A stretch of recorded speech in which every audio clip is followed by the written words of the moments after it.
How are you guys? We're Good. good. How about you?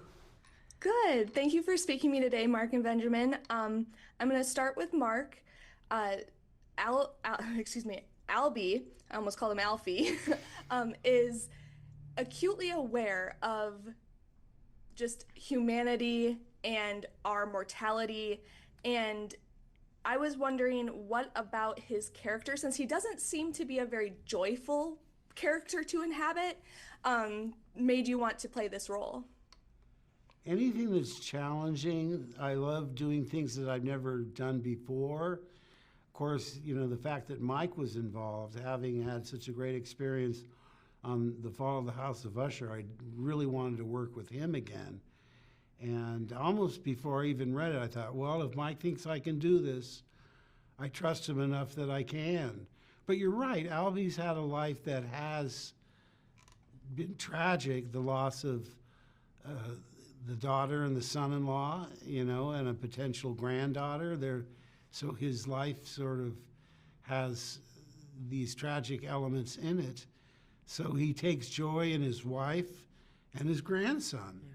Yeah. And what really gave me a clue to who he was when he discovers that young Chuck thinks math is boring. It pushes a button in Albie, and he launches into this long defense of math in a way that even I couldn't appreciate. I'm not an accountant, but to see what he sees in math, it told me exactly who he was. And Absolutely. that makes it very easy. Mike is a really, beyond a great director, he's a wonderful writer. I was very moved by this film, especially with your monologue, Mark, in that scene that you're mentioning with the math is art, but it can be boring sentiment. Benjamin, what were you thinking in that moment as Chuck? Because as a viewer, I'm thinking, he's just getting talked at by his grandpa, and he doesn't care a lick about what he's saying. Yeah, no, I somewhat think math is boring in real life, so that kind of helped. Although I'm currently making my way through Algebra 2. Pray for me. I will absolutely pray for you. Thank you very much. I need all the help I can get. No, I think that definitely played a little bit. I mean, it was a real life experience that I just kind of tried to put into the role. I'm mostly for that scene. I'm really just listening to him, and as he kind of goes on through his speech, I kind of become more in awe of what he's saying, because I realize, well, what he's saying is really true.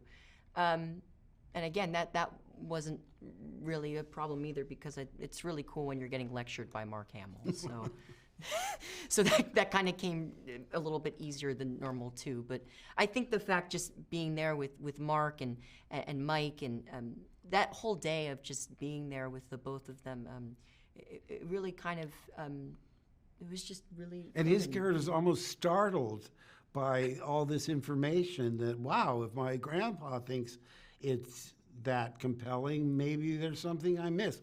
So he's open to ideas. And so he has growth.